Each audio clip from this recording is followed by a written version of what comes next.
Halo Sobat Hizratek, kembali lagi di YouTube channel kita, yaitu Hizra Official. Dan kali ini, podcast kali ini akan ditemani oleh saya, yaitu Herman. Dan tentunya saya di sini tidak sendiri. Dan podcast kali ini akan ditemani dengan narasumber kita, yaitu Hendrianto. Halo Kak. Mungkin bisa perkenalan, Hendri? Oke. Halo teman-teman semuanya. Perkenalkan, nama saya Hendrianto. Saya merupakan mahasiswa aktif di salah satu perguruan tinggi swasta yang ada di Kabupaten Kampar, yaitu namanya Politeknik Kampar. Iya, Hendrianto seorang mahasiswa dari Politeknik Kampar. Benar nggak? Oke, kali ini kita akan melakukan sharing-sharing nih mengenai pengalaman, prestasi, dan lain sebagainya. Tentunya bagaimana sih cara menjadi mahasiswa yang aktif berorganisasi sebagai jembatan masa depan yang cerah. Benar sekali. Sudah siap? Siap. Oke, siap. Oke, jadi menurut Hendrianto nih, apa sih yang membuat seorang Hendrianto sebagai mahasiswa nih untuk memilih kuliah di Politeknik Kampar Riau nih? Oke. Ini Kak, cerita awal mula sih ya Kak ya. Ya. Saya berkuliah di Politeknik Kampar nih. Saya mengikuti suatu program kebijakan dari Kementerian Pertanian yang ada di negara kita Indonesia, yaitu BPDPKS, yaitu Badan Pengelola Dana Perkebunan Kelapa Sawit. Oke. Nah, saya mendapatkan informasi ini awal mula itu dari orang tua angkat saya. Yang mana orang tua angkat saya ini menawarkan nih, gitu kan? Menawarkan program tersebut. Iya, Oke. karena kemarin saya sempat bingung mau kuliah di mana dengan biaya yang lumayan mahal. Nah, orang tua angkat saya ini memberikan suatu solusi. Coba deh kamu ikuti ini, gitu kan? Oh, gitu. Dengan ketentuan kamu harus berlatar belakangkan dari petani sawit, gitu. Artinya program ini seperti program beasiswa ya? Benar sekali Kak. Oh gitu. Jadi cakupan beasiswanya ini seperti apa? Cakupan beasiswa ini mulai dari kita awal pendaftaran hingga nantinya kita sampai wisuda nantinya itu free, ibaratkan tidak ada satupun biaya yang kita keluarkan. Oh gitu. Jadi dari mulai masuk kuliah sampai selesai kuliah itu ada tunjangannya ataupun ada biayanya. Ada, benar sekali. Berarti Henry ini nggak ada mengeluarkan uang sepersen pun. Alhamdulillah tidak ada. Wis mantap. Luar biasa banget. Biasa. Nah jadi itulah yang membuat Henry untuk kuliah di Politeknik Kampar karena mendapatkan beasiswa penuh. Benar sekali. Oke.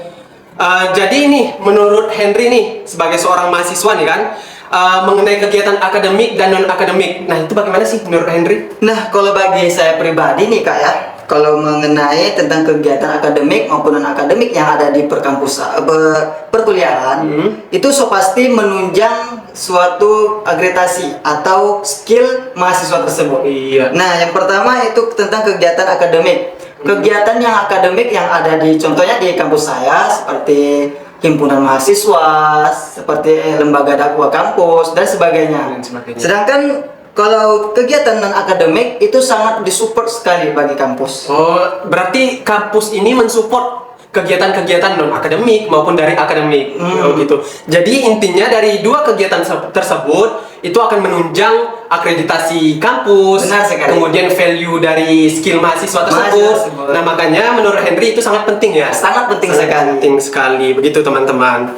Nah, kemudian apa aja sih organisasi yang diikuti oleh Henry di kampus tersebut? Oke, kalau kegiatan organisasi yang saya ikuti di kampus itu mulai dari himpunan mahasiswa Dan mahasiswa. seperti lembaga dakwah kampus, dan sebagainya. Namun di sini saya lebih ke bagian non akademik nih Kak. Ah, yang seperti apa itu? Nah, awal mulanya saya mengikuti yaitu pemilihan Bujang Dara Kampar. Bujang Dara Kampar. Kalau di bahasa Indonesianya itu seperti putra putri suatu daerah tersebut gitu. Oh gitu, putra-putri ya? Iya, putra putri. Nah, saya mengikuti itu di awal tahun 2022. Awal tahun 2022. Ya. Oke. Dan alhamdulillah saya mengikuti ini sangat disupport dan dibantu oleh kampus dari segi biaya, akomodasi, administrasi dan sebagainya, sangat disupport sekali. Oh, berarti kampus itu sangat mensupport nih kegiatan-kegiatan Sangat support sekali. mahasiswanya. Iya. Jadi apa sih yang didapatkan Henry dari kegiatan tersebut? Nah, dari yang kegiatan tersebut yang saya dapatkan, yang pertama saya diamanatkan sebagai Bujang Persahabatan Kampar nih Kak. Oh, berarti dari tingkat kabupaten nih? Iya, tingkat kabupaten nih. Oke, lanjut. Nah, alhamdulillah setelah saya melajukan berlabuh di Kampar ke tingkat kabupaten, saya lanjutkan kegiatan ini ke tingkat provinsi nih Kak. Oke. Yang pertama itu saya mengikuti Duta Pemilihan Ekspor Riau. Oke, mantap. Yang ada dilakukan pada bulan Desember tahun lalu. Tahun lalu ya? Ya. Oke. Yang mana itu bergerak di bagian ekonomi itu Kak. Oh, ini bergerak di bagian Ekonomi daerah Provinsi Riau. Jadi bagaimana sih awalnya ikut organisasi tersebut? Nah, kalau menurut awal mulanya saya mengikuti ini, pertama ya saya setelah mengikuti dari pemilihan bujang dara ini, saya ibaratkan mendapatkan relasi, relasi teman gitu kan. Saya mendapatkan banyak sharing, banyak teman. Coba deh kamu ikuti ini gitu kan. Oh, atas rekomendasi Iya, teman. rekomendasi dari teman. Coba deh kamu coba masukkan sini, coba kamu ikuti, mana tahu ada rezeki di sana. Tentunya nih untuk mengikuti hal tersebut itu tidak berjuang sendiri lah. Benar. Berarti ada yang belakangnya gitu. Ada. Jadi bagaimana sih cara Henry untuk mendapatkan dukungan dari kampus gitu untuk mengikuti kegiatan-kegiatan tersebut? Nah, kalau ibaratkan support itu pasti kalau kita pribadi itu untuk mendapatkan support dari kampus itu mungkin agak terlalu susah karena kan yang mengikuti ajang atau pemilihan suatu kegiatan non akademik itu bukan kita sendiri gitu. Iya, betul. Nah, bagaimana caranya kita bisa mendapatkan value atau perhatian dari kampus? Yang pertama, pasti kita harus berjuang dengan sebaik mungkin. Betul, harus berjuang sebaik mungkin. Yang kedua, kita pasti harus melengkapi apa saja persyaratan yang diberikan oleh kampus. Bagaimana agar kampus tersebut bisa mensupport kita gitu.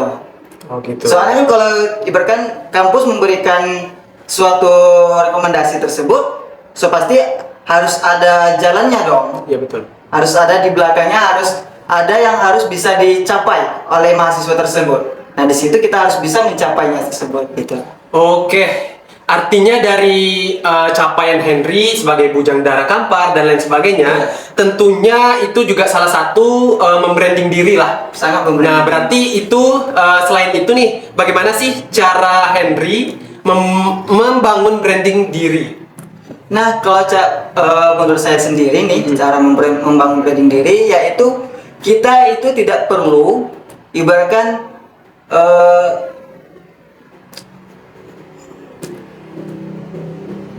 berarti kita tidak perlu nih, tidak perlu yang sok-sokan nih, saya mau ikut ini karena saya punya ini. Tentunya mungkin dari branding diri ini, dari skill komunikasi, benar sekali, skill kepercayaan diri dan lain sebagainya. Harus yang pertama itu sih kalau bagi saya sendiri dalam membangun branding diri itu ya harus percaya diri. Percaya diri intinya. Ya? Jangan kita ibaratkan jangan terlalu insecure dengan orang yang lebih dari kita.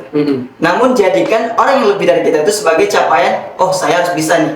Iya, betul. Kalau bisa lebih dari orang tersebut, gitu. Berarti kita harus memiliki motivasi yang tinggi juga. Benar sekali, hal tersebut. Oke, jadi nih yang terakhir nih.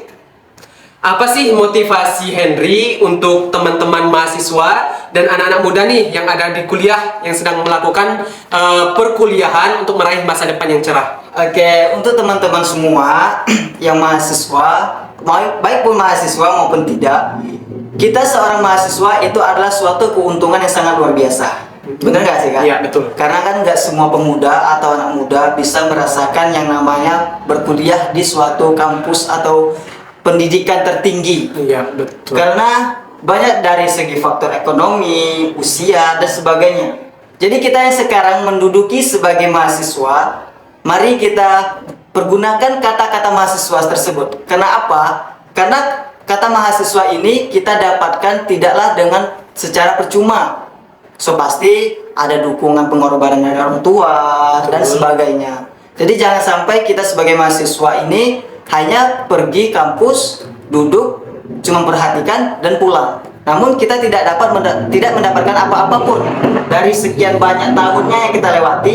Namun kita tidak bisa mendapatkan sedikit ilmu yang bisa kita berikan untuk masyarakat. Ibaratnya jangan menjadi kata istilah mahasiswa ini mahasiswa kupu-kupu. Benar sekali, Kak. Kuliah Kuliah pulang saja itu. Intinya kita sebagai seorang mahasiswa yang sudah menggelar ataupun menggandeng nama dengan kata maha, Benar. kemudian siswa, kemudian mahasiswa, itu kita harus berani membranding diri, kemudian kita melakukan skill kita keluarkan semua skill-skill kita yang ada. Benar Begitu. sekali, Kak. Mungkin ada lagi yang ingin disampaikan pada teman-teman yang lainnya nih. Intinya baik kita mau merasakan mahasiswa ataupun tidak, jadilah orang yang berpengaruh atau jadilah role model di suatu masyarakat, atau yang bisa memberikan aura muda atau aura perubahan dibagi pada lingkungan kita tersebut. Jangan kita menjadi seperti suatu pohon namun tidak berguna. Nah, jadi kita sebagai pemuda generasi bangsa, untuk generasi emas tahun 2045 kita harus mulai dari sekarang. Gitu kan. Oke, mantap sekali.